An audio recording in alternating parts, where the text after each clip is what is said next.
$2000 የትርፍ ክፍፍል የሚያገኙ ይሆናል ብለዋል። ከማህበረሰቡ የሰበሰቡትን ገንዘብ መልሰው በመስጠት ለጋስ ለመምሰል እየሞከሩ ነው ያሉ ሲሞግቱ ይደመጣሉ። አሜሪካውያንን በገንዘብ አንበሸብሻለሁ ይለናል የአሜሪካው ፕሬዝዳንት ዶናልድ ትራምፕ በትሩዝ ሶሻል ያጋሩት ጽሑፍ እንደሚያሳየው ከሆነ አሜሪካውያን $10,000 ቦነስ እንዲሁም ደግሞ $2,000 የትርፍ ክፍፍል የሚያገኙ ይሆናል ብለዋል።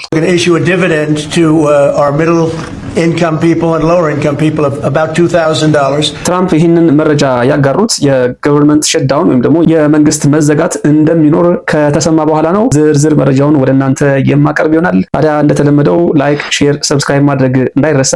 አብራችሁን ቆዩ። የአሜሪካው ፕሬዝዳንት ዶናልድ ትራምፕ ወደ ስልጣን ከመጡ ጊዜ ወዲህ እንግዲህ እንደሚታወሰው ከሆነ በአገራት ላይ ከፍተኛ የሆነ ታሪፍ ይጥሉ ነበረ። ታዲያ ይህንን ተከትሎ በርካቶች ተቃውሟቸውን አሰምተዋል። ያው የታሪፍ ጭማሪ መደረጉ በርካታ ኢኮኖሚያዊ ጉዳት በህዝቡ ላይ ሊያስከትል እንደሚችል ከኢኮኖሚስቶችም እንዲሁም ደግሞ ከኦርዲናሪ ወይም ደግሞ ከተራው ማህበረሰብ ከባድ ተቃውሞ ይደርስባቸው ነበረ። ታዲያ ዶናልድ ትራምፕ እነኚህ የሚቃወሙ ሰዎችን they are fools ሲሉ ገልጸዋቸዋል። እንግዲህ እነኚህ ሰዎች የታሪፍ ጭማሪን ተከትሎ የሚቃወሙ ሰዎች ጅሎች ናቸው፣ ሞኞች ናቸው፣ አትስሟቸው ሲሉ ተደምጠዋል ማለት ነው። ከታሪፍ ጭማሪው ጋር ተያይዞ ከአገራት ጋር ከፍተኛ የሆነ ሰጣ ገባ ውስጥ መግባታቸው የሚታወስ ነው ዶናልድ ትራምፕ። ታዲያ አቋማቸውን በመጠበቅ እንግዲህ ከፍተኛ ቁጥር ያለው ታሪፍ በርካታ አገራት ላይ መጣላቸው ይታወሳል። በአሁኑ ሰዓት እንግዲህ በትሩዝ ሶሻል ያጋሩት መረጃ ያጋሩት ጽሑፍ እንደሚያሳየው ከሆነ ከተሰበሰበው ታሪፍ ላይ ህዝቡ ሊካፈል እንደሚገባ፣ በተለይ ደግሞ የተገኘው ቀላል የማይባል ገንዘብ ለታክስ ከፋዩ ዜጋ ሊከፋፈል እንደሚገባ በጽሑፋቸው አጋርተዋል። ለእያንዳንዱ አሜሪካዊ በተለይ ደግሞ በዝቅተኛ የኑሮ ደረጃ ላይ ለሚገኙ ሃይ ኢንካም ያላቸውን አይመለከትም። ታዲያ እያንዳንዱ የአሜሪካዊ ዜጋ $2,000 የትርፍ ክፍፍል ይገባዋል ሲሉ በጽሑፋቸው አጋርተዋል። ዶናልድ ትራምፕ ይህ የትርፍ ክፍፍል ሃይ ኢንካም ያላቸውን ሰዎች አይመለከትም ይበሉ እንጂ በግልጽ ሃይ ኢንካም ያላቸው ሰዎች አይደንቲፋይ አልተደረጉም ወይም ደግሞ ተለይተው ከዚህ እስከዚህ የሚል ምንም አይነት threshold አልወጣላቸውም። issue a dividend to our middle income people and lower income people of about $2,000, and we're going to use the remaining tariffs to lower our debt. We're going to be lowering our debt, which is a national security thing. So we're doing a lot of good work. The numbers were reported so incorrectly. The real numbers are trillions of dollars have been taken in or gotten in terms of investment from the tariffs. And so if that were ever reversed, it would be a disaster. Frankly, it would be a national security problem for our country. And nobody thinks it's going to be reversed. I think we had a very good court case. As you know, it's before the Supreme Court right now. But if that were ever reversed, you know, people are saying, oh, it's $1 billion. Some people said, oh, it's $2 billion. Well, that obviously we can handle very easily. But this is trillions of dollars we're talking about in terms of the tariff income and all the investment income that's come into our country. ይህንን ጉዳይ በተመለከተ እንግዲህ አንዳንድ ግለሰቦች አስተያየታቸውን እየሰጡ ይገኛሉ። በተለይ ደግሞ ዶናልድ ትራምፕ በዚህ ሰዓት ከማህበረሰቡ የሰበሰቡትን ገንዘብ መልሰው በመስጠት ለጋስ ለመምሰል እየሞከሩ ነው እያሉ ሲሞግቱ ይደመጣሉ። ይህን ያሉበት ምክንያትም ደግሞ እንደሚታወቀው ትራምፕ አገራት ላይ በሚጥሉት ታሪፍ ምክንያት እንግዲህ ወደ ዩኤስኤ የሚገቡት እቃዎች ከፍተኛ የሆነ የዋጋ ጭማሪ ይደረግባቸዋል። ሶ ኢንዳይሬክትሊ ማህበረሰቡ ከዚህ ቀደም ከሚገዛበት ዋጋ በመጨመር ነው እቃዎቹን መግዛት የሚችለው። ያ ማለት እንግዲህ ማህበረሰቡ ከዚህ ቀደም በርካሽ ይገዛቸው የነበሩ እቃዎች ከታሪፉ በኋላ እነኛን እቃዎች ለማግኘት ከፍተኛ ገንዘብ ይጠየቃል ማለት ነው። ታዲያ ዶናልድ ትራምፕ በአሁኑ ሰዓት እንደ ጊቭ አዌይ ወይም ደግሞ እንደ ትርፍ ክፍፍል ሰጣቸዋለሁ ብሎ የሚያስቡት ገንዘብ ከማህበረሰቡ ኪስ የወጣ ነው ሲሉ በርካቶች እየኮነኑና ዶናልድ ትራምፕ ራሳቸውን ለጋስ ለማድረግ እየሞከሩ ነው የሚሉ አልጠፉም። እናንተ ይህንን በተመለከተ ምን ሐሳብ አስተያየት አላችሁ? በኮሜንት ሴክሽን አሳውቁኝ። በተመሳሳይ ዶናልድ ትራምፕ በሶሻል ትሩዝ የፌዴራል ሰራተኞችን በተመለከተ ያጋሩት መረጃ እጅግ አወዛጋቢ ይሆናል። በተለይ ደግሞ የአየር ትራፊክ ተቆጣጣሪዎች ብቻ $10,000 ቦነስ የሚያገኙ ይሆናል ሲሉ የተናገሩት ጉዳይ ምናልባትም በርካቶችን ሊያስቆጣ እንደሚችል እየታሰበ ይገኛል። እንግዲህ በቅርቡ እንደምታስታውሱት የመንግስት መዘጋትን ተከትሎ እጅግ በርካታ የአየር ትራፊክ ተቆጣጣሪዎች እንግዲህ አሞናል በሚል ሰበብ ከስራ ገበታቸው እንዳልተገኙና አንዳንዶቹም ሌላ ተጨማሪ ስራ እየሰሩ እንደነበረ የሚታወስ ነው።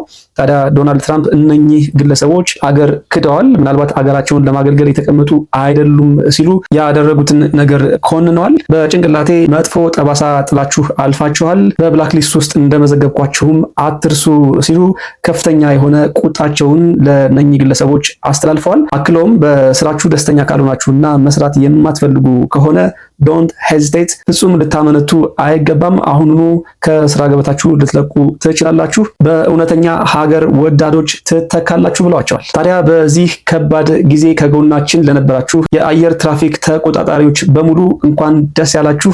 ለእያንዳንዳችሁ $10,000 ቦነስ ተዘጋጅቶላቸዋል፣ በቅርቡም የምታገኙ ይሆናል ሲሉ በጽሁፍ አብስረዋቸዋል። ከዛም በተጨማሪ እነኚህ ሰዎች ከፍተኛ ምስጋና እንደሚገባቸውና እውነተኛ ሀገር ወዳዶች ናቸው ሲሉ ገልጸዋቸዋል። ዶናልድ ትራምፕ በትሩዝ ሶሻል ያጋሩት ቀጥተኛ ጽሁፍም ይህን ይመስላል። All air traffic controllers must get back to work now. Anyone who doesn't will be sustainably docked.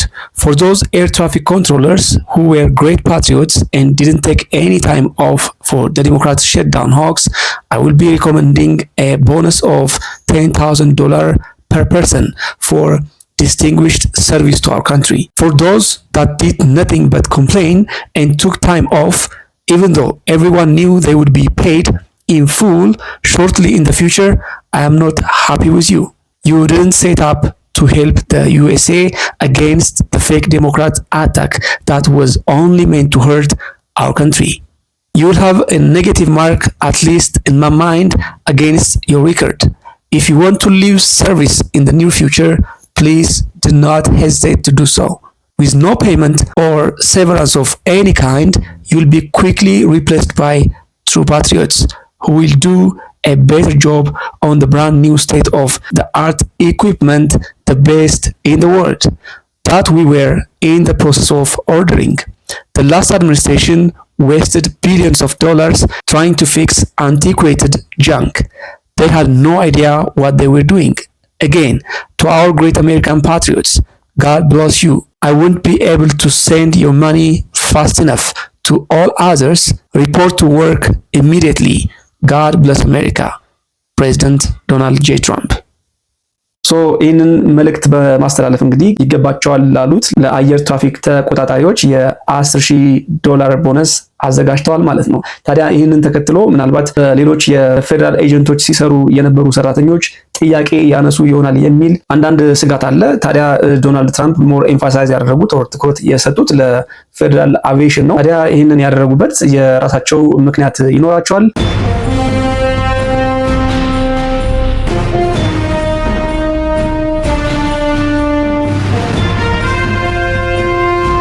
በጉዳዩ ላይ ሀሳብ አስተያየት ካላችሁ ኮሜንት ሴክሽን ላይ ልታሳውቁኝ ትችላላችሁ። አብራችሁኝ ስለቆያችሁ እጅግ አድርጌ አመሰግናለሁ። ላይክ፣ ሼር፣ ሰብስክራይብ ማድረግ እንዳይረሳ። ጤና ይስጥልን።